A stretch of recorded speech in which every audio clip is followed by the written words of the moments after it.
Voilà, c'est ce monsieur que je voudrais parler. Monsieur Morgard, Noël Léon Morgard. Je vais lui parler. Ah, vous ne serez pas étonné, mais je pense que vous avez dû le voir, on tutoie les âmes, toujours. D'accord. Monsieur Noël Léon Morgard. J'espère que la présence de monsieur Guinard ne va pas perturber notre travail. Il n'y a pas de raison.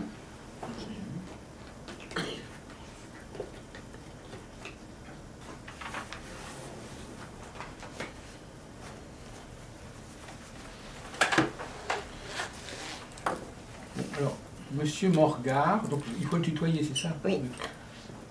Donc. Attendez que je l'appelle parce qu'il n'est pas encore là. Oui.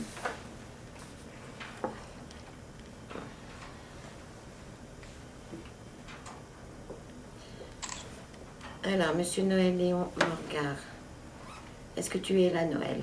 Noël Léon. Est-ce que tu es avec moi, Noël Léon? Ah ben, je vois qu'il arrive.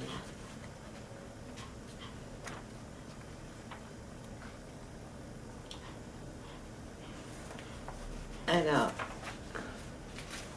bon, c'est bon, il est positionné là maintenant. Parce que je l'ai vu descendre comme ça, on ne peut toujours descendre. C'est bien que vous nous expliquiez comment vous le voyez, parce qu'on Oui. n'a aucune idée. Il nous attendait en fait, mais il attendait qu'on soit prêt. Et toutes les âmes qui sont bien dans leur... Oui, parce que j'avais là où en elles tête. sont, Oui, voilà. bien sûr. Donc il a ressenti. Et puis voilà, ben maintenant il est assis dans un fauteuil comme je les vois tous. Donc il est bien avec nous. Merci Noël d'être avec nous, Noël. Noël Léon, voilà, il faut que je le fasse.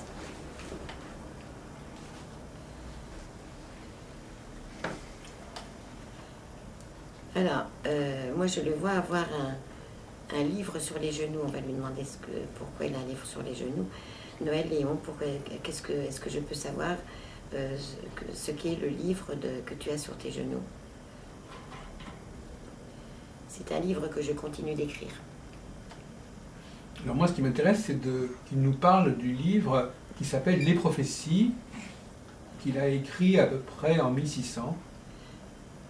Alors, Noël Léon, tu as entendu Monsieur Heilbronn. Est-ce que tu peux nous parler des livres des prophéties que tu as écrits vers 1600? Je note sous le bon rang Henri IV. Sous Henri IV. Alors c'est un livre qui comporte 58 cisins, c'est-à-dire 58 strophes de six vers. 58 sont de 6 vers, oui. Bon. Il me les montre là. Bon. Alors, est-ce que tu sais que ces cisins, ces 58 cisins, est-ce que tu sais, Noël Léon Morgard, que on les retrouve attribués à Nostradamus?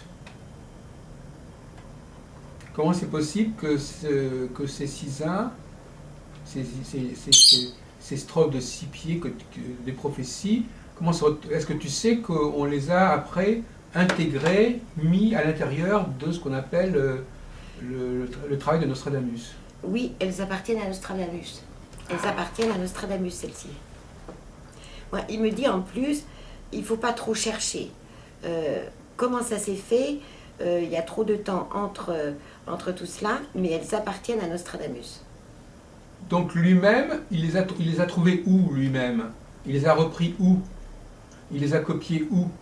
Dans un manuscrit, dans un imprimé? Où est-ce qu'il les a trouvés, ces fameux cisins? Moi, il me montre une bibliothèque remplie de livres qu'il avait chez lui. Et c'est parmi ces livres, il a mis beaucoup de temps, mais il les a retrouvés, il a fait des recherches, et c'est comme ça qu'il les a retrouvés. C'est dans sa propre bibliothèque à lui.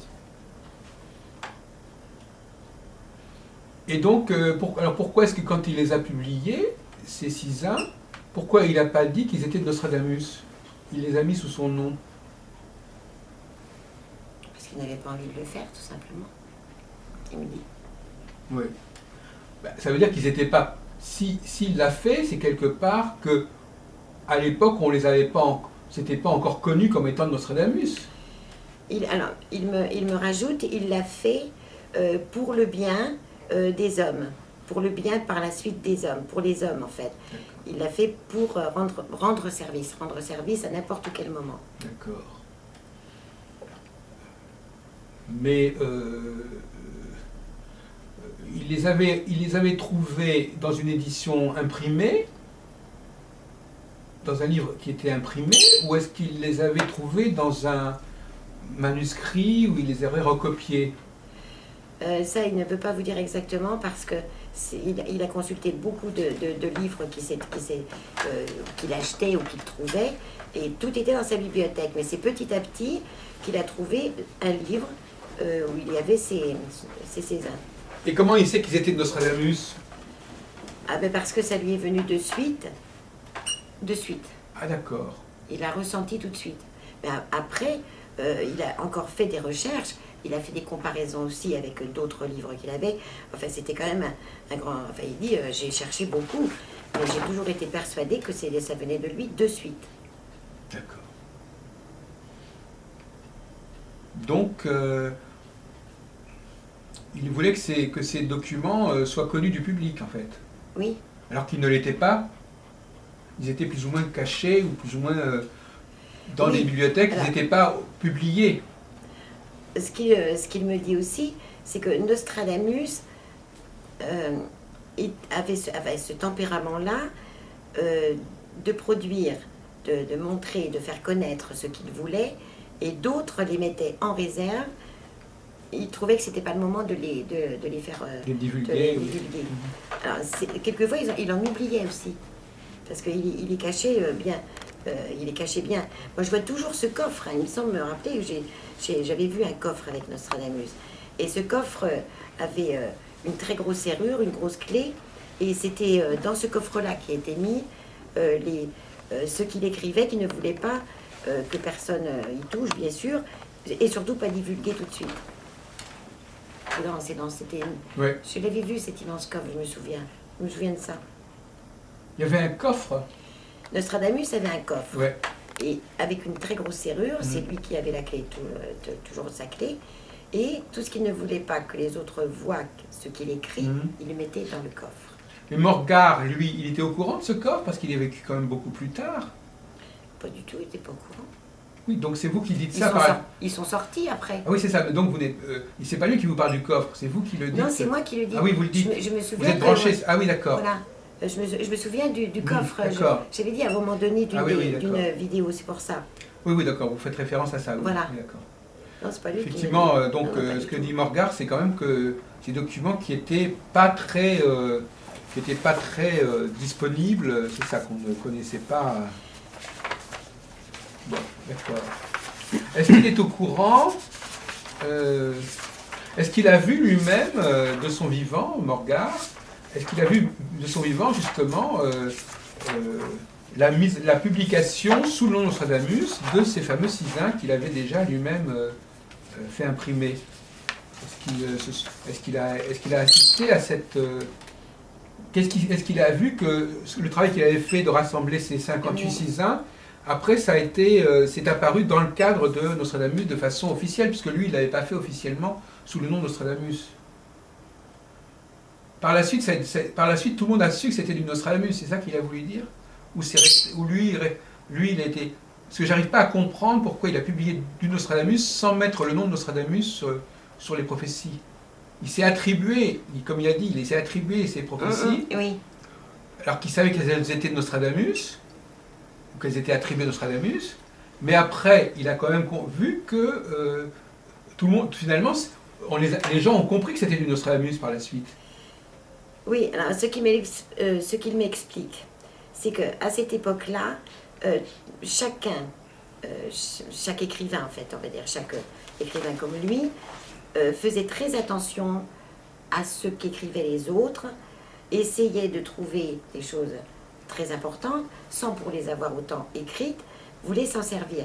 Il a dit, enfin, il me dit, on était obligé de cacher ce qu'on écrivait, ce qu'on trouvait aussi, parce que tout le monde le faisait, et en fait, ça formait comme un blocage quelque part. Donc, et c'est pour ça, justement aussi, qu'il n'a pas publié, enfin, qu'il n'a pas dit que c'était de Nostradamus.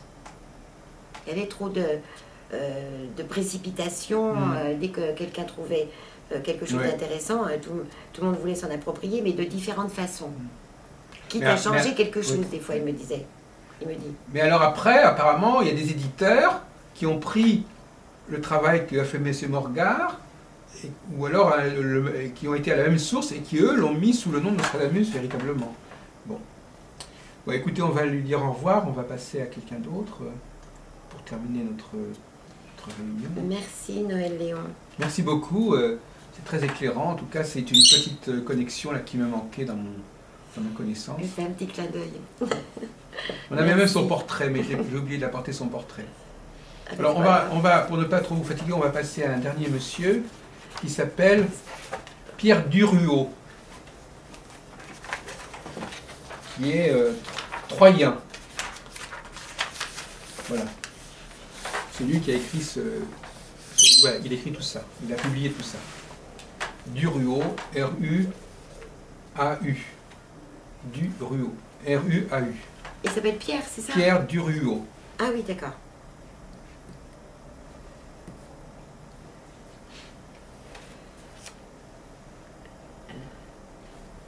De Beurran à Troyes, en Champagne. Bon.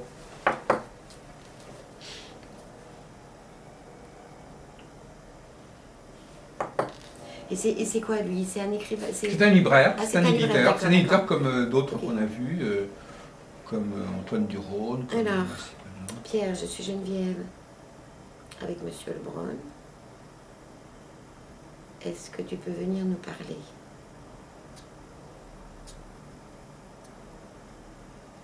Oui, mais je ne parlerai pas de tout. Non. On va essayer de tomber sur des choses sur lesquelles il peut nous parler. Pierre Duruot, tu as publié à Troyes, dans ta ville, les centuries de Nostradamus. C'est une question? Oui. Ah. Est-ce que tu te souviens, est-ce que tu nous confirmes que tu as publié les prophéties de maître Michel Nostradamus, ou est-ce que c'est pas toi qui les as publiées? Parce qu'on ne sait pas si c'est vraiment le bon éditeur, en fait. Il me répond, vous en doutez? Ben, il est possible que des gens se soient servis de ton nom pour publier ces ouvrages et que ce ne soit pas toi réellement qui s'en soit occupé. Parce que à cette époque-là, il y avait beaucoup de choses qui étaient pas... C'est encore un petit peu compliqué aussi de ce côté-là, parce qu'il me dit qu'il en a publié, mais pas toutes. Voilà. Bon, alors, moi ce qui m'intéresse, c'est de savoir où il a été prendre les documents qui lui ont servi à faire sa publication de Nostradamus. C'est toujours le problème de l'enchaînement des éditions. Quelle a été la source qui lui a permis de publier les centuries de Nostradamus? Il a mis beaucoup de temps à les trouver. Il a été les prendre un petit peu de ci, de là, il me dit, un petit peu partout. Ah ouais. Ça demandait beaucoup Ouais, de temps. ouais, ouais. Effectivement. Alors, je ne sais pas s'il se souvient de tous les détails, mais effectivement... Attendez, c'est quand même assez étrange ce qu'il dit. Il n'a pas simplement pris une édition qui était déjà parue, et il n'a pas simplement repris cette édition pour la remettre en circulation. Il a fait un travail spécialement... il a retravaillé le problème. Non, c'est pas ça qu'il veut dire. Et il me dit qu'il a pris à gauche et à droite. Oui, un petit peu partout pour les rassembler. Pourquoi? Pourquoi elle n'était pas disponible comme en tant que volume accessible? Il voulait absolument vérifier que ce soit bien celle de Nostradamus. Bon, d'accord. C'est pour ça qu'il a mis du temps et il faisait des comparaisons entre les unes et les autres. Donc voilà. c'est un libraire très sérieux, alors. Il a été très prudent à ce niveau-là. Oui. Il ne s'est pas simplement contenté de rééditer les éditions existantes. Alors, comme il nous a écoutés par rapport à ce qu'on a appelé Nostradamus, parce que c'est vrai, il n'était pas loin, il m'a dit qu'il nous avait écoutés. Il est vrai aussi que lui avait ses petites cachettes personnelles pour justement qu'on ne puisse pas lui prendre quoi que ce soit, parce qu'il doutait en fait de toutes les personnes qu'il faisait travailler. Et il dit comme Nostradamus, un peu dans ce style-là, vous n'avez pas l'air de vous rendre compte, vous, à votre époque, que chacun épiait chacun Non. et pouvait shipper ne serait-ce qu'une feuille Oui. qui deviendrait intéressante. Oui, oui. Voilà. Ben, en l'occurrence, c'est pour ça d'ailleurs que je l'appelle, parce que je l'appelle, Oui, bien sûr. c'est comme si je l'appelais au téléphone, parce qu'effectivement, il y a chez les Troyens, les libraires troyens ont, d'ailleurs c'est vrai pour lui, mais c'est vrai aussi pour Pierre Chevillot, qu'il doit avoir également connu, qui est également un collègue troyen qui a également publié sur les prophéties. Ils ont apporté des éléments qui manquaient, qui avaient été perdus dans certaines éditions antérieures. Et notamment, il y a un fameux quatrain, alors je vous le signale quand même en passant, ce quatrain-là, eh bien, apparemment, il l'aurait trouvé, on va le lire si vous voulez, fille de l'or, asile du malsain, où jusqu'au ciel se voit l'amphithéâtre, prodige vu, ton mal l'est fort prochain, ton mal est fort prochain, sera captive et des fois plus de 4. Donc ce quatrain, on ne le trouve pas, notamment chez Benoît Rigaud. On ne le trouve pas dans la série Benoît Rigaud. Est-ce qu'il a... Alors, donc il a été le retrouvé ailleurs. Il y avait un trou. Alors, d'après ce qu'il vient de dire, il semblerait qu'il ait retrouvé un quatrain qui avait disparu et qu'il ait remis dans les éditions Nostradamus. Ce serait un exemple de ce qu'il est en train de nous dire, à savoir qu'il a fait des recherches pour compléter. Je vais vous dire exactement, parce que là, il me montre comment les choses se sont faites. Effectivement, il y a chaque quatrain, si vous voulez, ce quatrain-là était uniquement sur un papier parchemin, en fait. Et ce papier est tombé. Quelqu'un l'a ramassé. Il a disparu. Et ensuite, lui, il l'a retrouvé. Voilà. Alors, je voulais ajouter également, c'est que il me montre toujours devant moi, alors est-ce que c'est lui, est-ce que c'est pas lui, un homme avec une grande cape, et sous la cape, il y avait toujours des choses de cachées, des choses qui étaient prises comme ça, et qui étaient très faciles de cacher sous les capes. Je me montre dans une des rues. C'est comme ça que certains documents disparaissaient, en fait. Je suis quand même très impressionné par ce que vous me dites, parce qu'il répond exactement... Vous-même, vous ne pouvez pas savoir de quoi je voulais parler. Et lui, il répond exactement à la question de ce quatrain, alors que je n'en ai pas parlé véritablement. C'est quand même assez stupéfiant, effectivement. Donc, effectivement, ces astrologues, ces libraires du XVIIe siècle, parce que moi je suis très fasciné par le XVIIe siècle, ils ont fait un travail de réédition, de mise à jour du corpus Nostradami. Ils ont été retrouver des sources pour compléter le travail qui était légué par les libraires du siècle précédent. Et ça, c'est quand même tout à fait à leur honneur, effectivement. Ce n'est pas des libraires qui faisaient n'importe quoi, qui mettaient simplement, qui se contentaient de... Ils savaient qu'il y avait des problèmes, ils savaient qu'il y a des documents qui disparaissaient, et il a fait le travail pour restaurer. Il a fait un travail de restauration, en fin de compte. Il me dit, nous n'étions pas n'importe qui. Les personnes sérieuses qui étaient de mon côté, on mettait souvent beaucoup de temps à vérifier tout ce qu'on faisait paraître, pour être sûr de ne pas se tromper, de ne pas avoir de mauvais écrits ou des écrits qui auraient été falsifiés. Voilà. Exactement ça.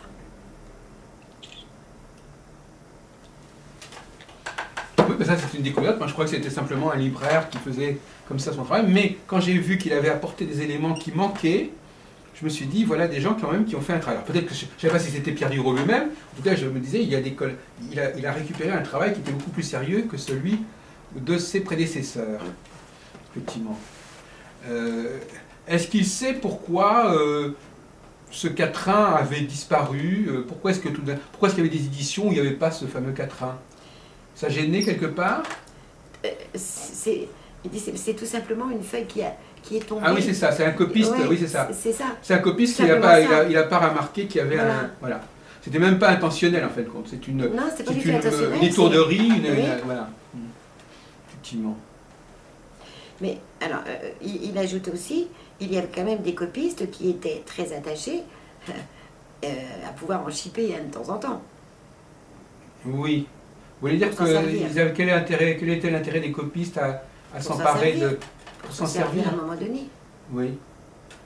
Oui, donc c'était un milieu, vous nous décrivez un milieu quand même assez inquiétant, où Oui.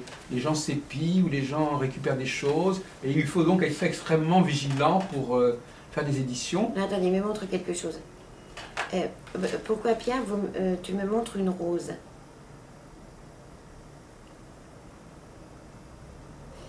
Ah. Ah oui, alors j'ai la rose sur... il a posé la rose sur un gros livre. Je sais pas, parce que c'est rosicrucien, je sais pas. Pierre, est-ce que tu peux me dire pourquoi je vois toujours la rose? Tu me l'as fait apparaître et elle est toujours là. C'est pour vous montrer qu'il y avait des choses que l'on savait, qui disparaissaient, qui revenaient comme des secrets qu'on ne devait pas savoir tout de suite. Et c'est pour ça que beaucoup de personnes comme moi ont mis du temps à faire paraître certaines choses. Et on était très très prudents. Alors justement, on va faire la jonction avec ce qu'on disait tout à l'heure. Il y a deux questions qui se posent dans ce qu'il a fait. Premièrement, il a intégré dans ses éditions, il a intégré des quatrains, des almanachs de Nostradamus. Oui. Alors, où est-ce qu'il les a trouvés, ces quatrains des almanachs de Nostradamus, qui étaient parus 50 ans avant? Alors, est-ce qu'il peut nous expliquer pourquoi il a ajouté justement à son fameux travail d'édition, pourquoi il a ajouté, en effet, bon, alors, visiblement, on le sait en réalité, il a récupéré le travail de Chavigny, de Janus Gallicus, où il y avait effectivement ces quatrains. Donc il a travaillé sur le Janus Gallicus, ça a été une des sources de son travail en réalité. Alors, moi j'ai un très très joli sourire de lui depuis que vous racontez tout cela, parce qu'il me dit je ne peux pas tout dire quand même.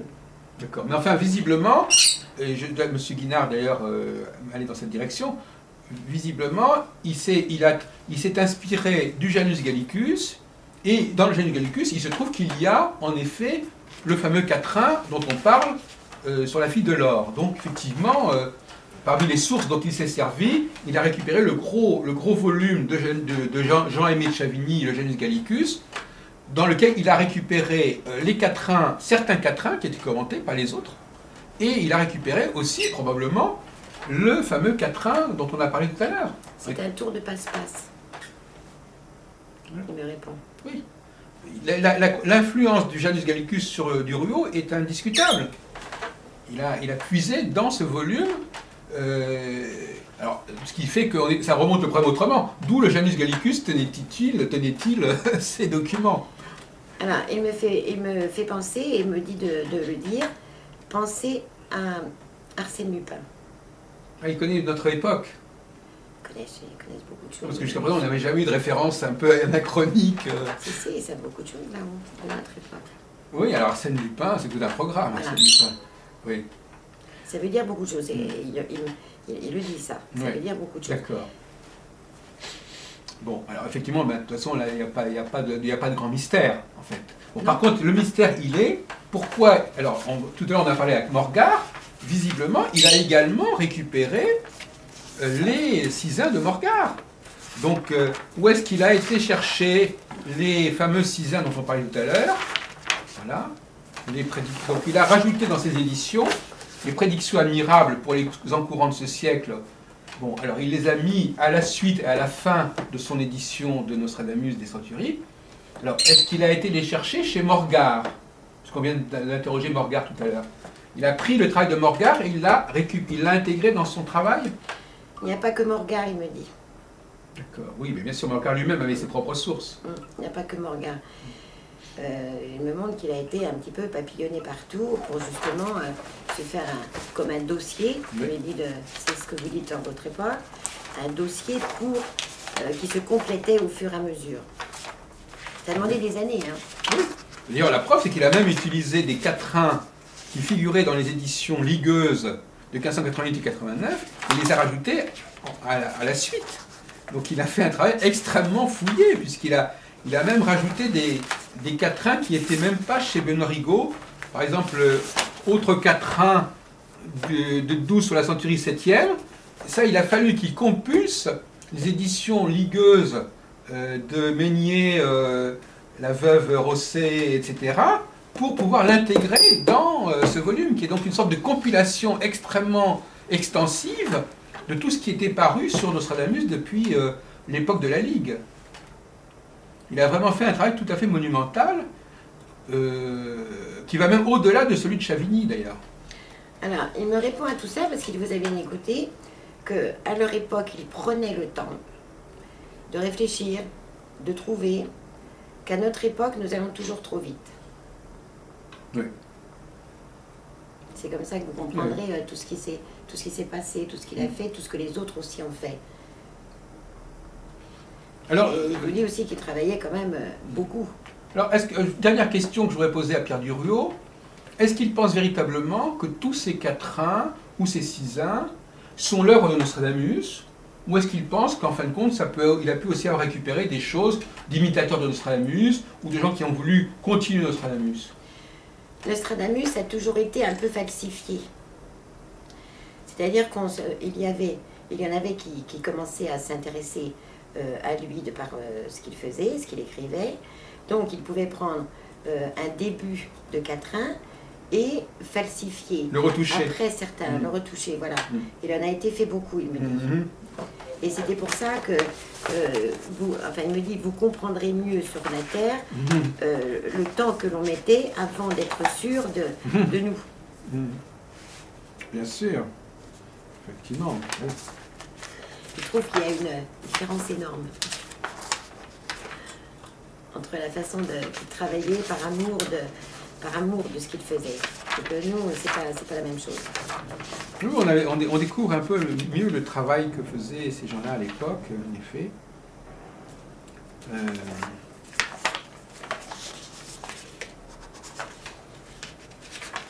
Il y a par exemple, je ne sais pas à quelle époque il a exactement vécu, mais par exemple, je voudrais qu'on parle un tout petit peu d'un quatrain qui est très cher. Il va bientôt partir. Hein. Oui. Alors, bon, s'il veut bien encore rester une seconde. Il disait de choses qui ont été retouchées. Le quatrain 986, 86e quatrain de la 9e centurie, Dubourg-la-Reine parviendront droit à Chartres et seront près du pont Antony-Pose, 7 pour la paix, Cauteleux comme Martre, feront entrer d'armée à Paris close. Voilà un quatrain qui visiblement a été, d'après moi, retouché et modifié pour faire apparaître le nom de la ville de Chartres, qui est celle où a été couronné Henri IV. Par exemple, voilà un exemple d'un quatrain qui a été transformé, qui existait avant, mais qui a été modifié pour correspondre à des enjeux de l'époque. Oui, il me dit que c'est un petit peu superficiel de s'attacher justement à ces petits détails, parce qu'eux avaient l'habitude d'avoir tous ces petits détails à cette époque-là. Et il insiste, vous ne comprendrez pas tout de toute façon. C'était très compliqué, c'était très difficile, mais par contre très enrichissant dans l'amour de notre travail. Il le répète aussi, et c'est pour ça que vous ne comprendrez pas tout, parce qu'il n'avait peut-être pas la même chose.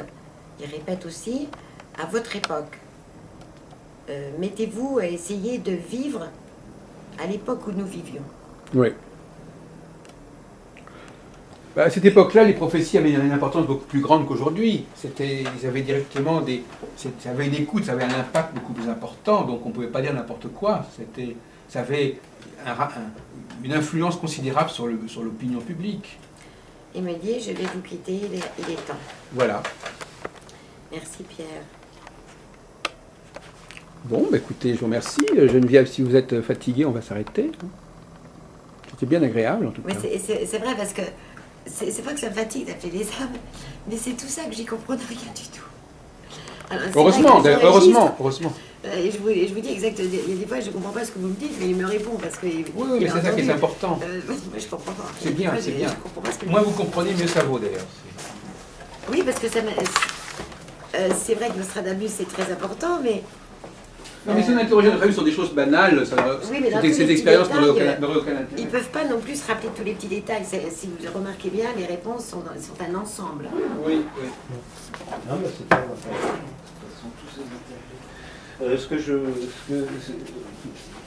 Pour en revenir aux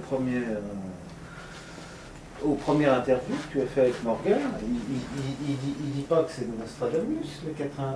Il dit qu'il les a retrouvés en manuscrit, c'est tout. Il a dit que ça. Et il n'a pas dit qu'ils étaient au nom de Nostradamus. Il dit qu'ils ont été attribués à Nostradamus. Je suis d'accord, de toute façon, et que lui pensait que c'était de Nostradamus, mais il n'a pas dit qu'ils étaient de Nostradamus. Personne dit le contraire. C'est pas moi qui vais dire qu'il est Nostradamus, mais enfin lui-même, il a associé à Nostradamus. Il a dit c'est de Nostradamus. Oui, c'est lui. C'est lui qui a pensé ça. C'est lui qui a pensé ça. Voilà, c'est lui qui a pensé ça. De toute façon, personne n'est en train de dire que c'était du Nostradamus de toute manière. Mais lui, il les a quand même connectés. Il aurait pu dire qu'il ne savait pas. Il aurait pu dire qu'il n'avait pas pensé que c'était Nostradamus. Comment ? À cette époque, ils avaient quand même l'habitude de lire Nostradamus, quand même. Il y a des choses qui sont sorties. Donc, il devait avoir l'habitude de son style. Donc, c'est pour ça qu'ils reconnaissaient tout ça. Puis, ils étaient continuellement dans ce milieu-là. Non, mais c'est fort intéressant. Je pense, moi, enfin, il n'a pas voulu me le dire, mais je pense que la rose veut dire des choses aussi, parce que moi, j'ai eu des ressentis, mais des ressentis aussi en plus. Il m'a quand même montré des choses en supplément, c'est vrai. Que oui, la rose rosicrucienne. On n'a pas tellement avancé à propos de la rose, c'est pas grave. Ben oui, parce qu'il n'a pas voulu dire exactement. C'est peut-être son propre symbole, enfin, c'est peut-être dans son histoire personnelle. Non, c'est pas ça. C'est pas ça. Mais bon, vous étiez prêt, un petit peu, vous alliez vers ce que vous vouliez connaître, ça c'est tout à fait normal. Mais on aurait assisté, moi je suis persuadée. Il y a un quatrain de la rose, de toute façon, il y a un quatrain. Oui, alors je pense qu'il y avait quelque chose. Comme le quatrain que Fonbrun avait d'ailleurs mis en évidence à l'époque de Mitterrand. Il n'y a pas eu un film aussi au nom de la rose? Ah ben si, ça c'est sûr. Il y a les rosicruciens. Alors ça pose le problème des manuscrits, des palimpsestes, des trucs, oui, c'est peut-être une allusion au nom de la rose, j'en sais rien. Ben moi, mon avis, c'est ça. Et les rosicruciens aussi. C'est possible, c'est une piste. Je suis persuadée. Écoutez, donc la prochaine fois, M. Guinard viendra tout seul, avec la caméra, ou une caméra en tout cas, et puis il verra ce qu'on peut faire. Je lui souhaite d'avoir autant de... un contact aussi avec moi. Ça vous a fait plaisir de voir en direct? Oui, bien sûr. Tout à fait. Tout à fait. C'est vraiment parce que j'aime bien M. Lebrun, hein, parce que j'avais décidé que je ne le ferais plus jamais, ce truc. Bah, écoutez, hein, maintenant je vous laisse tous les deux négocier avec le rendez-vous, hein, c'est à voir. Hein. De toute façon, c'est vrai que vous avez lancé cette mode des relations avec Nostradamus. Moi-même, c'est pas moi qui l'ai lancé, c'est vous. Je veux dire qu'on l'a lancé et que maintenant il y a d'autres. Il y a même un médium à Toulouse, Philippe, qui l'a fait aussi pour d'autres. Oui, mais les autres médiums ne m'intéressent pas. Voilà. Alors lui, il est tombé amoureux de vous. C'est avec lui. Non, mais voilà, moi personnellement, je vous fais des infidélités, mais lui. Vous pouvez aller voir qui vous voulez, parce que moi j'étais. De toute façon, je trouve que c'est très très bien. Il fallait bien que je trouve bien. Moi j'étais vraiment très fatiguée et puis j'avais quand même aussi beaucoup de choses à faire. Voilà. Moi c'est franc, moi j'ai mes têtes, vous êtes la seule qui m'intéresse. Voilà. Parce que c'est tout, je pense le dis franchement. Hein. Moi je veux dire que là vous voyez, ça m'a pris la tête un petit peu là, parce que comme je comprends rien ce que vous dites, heureusement que j'ai la réponse et que je vous l'ai dit, mais c'est très fatigant. Ça vous a vidé. Oui. Vous a complètement épuisé. Alors que moi, quand j'ai... Et là, c'était une demi-heure. Oui. Il faudrait mieux que tu la vois 2 fois une demi-heure, par exemple. Oui, non. Non, tout dépend comment tout dépend. Tout dépend. Moi, je suis ouverte à tout et c'est vrai. Mais comme j'ai appelé mes petits musiciens chéris, c'est vrai que j'étais toute seule avec eux. Hein, bien sûr, je les ai appelés. J'avais pas besoin de quelqu'un d'autre. J'ai eu des réponses extraordinaires. Mais si vous voulez, j'allais à mon rythme, j'allais préparer un petit peu mes questions et j'ai tout noté au mot à mot, comme je parle là, j'ai tout noté. Et il y a des choses magnifiques, extraordinaires. C'est intéressant aussi. Très intéressant. Toute âme est intéressante à partir du moment où elle a fait aussi quelque chose. Et elles sont toujours là, les âmes? Est-ce que vous avez... Oui, quelquefois, il y a des personnes, on en a eu qui âmes n'a pas voulu qui venir. ne sont pas... Et puis après, elle est venue. Une autre fois, elle est venue. Oui. Comme César, là, qui n'avait pas voulu venir. Ou... Oui, voilà, c'est ça. Il est revenu après. Il est revenu plusieurs fois. Mais vous savez que là-haut, c'est exactement comme ce qui se passe qui est en bas.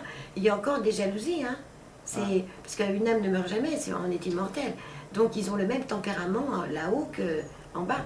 Et quelquefois il y a des jalousies, il y en a un qui veut prendre la place, donc il l'empêche de venir. Enfin, c'est tout un monde. Est-ce que ça arrive que quelqu'un se fasse passer pour quelqu'un d'autre? Ça, c'est une question Oui, qui me... mais moi j'ai la chance de le voir tout de suite, Voilà, et je c'est lui ça. dis de s'en aller. Oui, elle est très... Tu sais, un vrai médium, elle c'est filtre ça. bien, oui, oui. On est très gâtés parce qu'on nous offre toutes les précautions voulues. En plus, ça fait quand même plus de 20 ans que je fais ça, ça fait près de 30 ans. Hein. Toutes les précautions voulues que moi j'ai appris au fur et à mesure des appels. On me les montre. Donc on me montre tout de suite.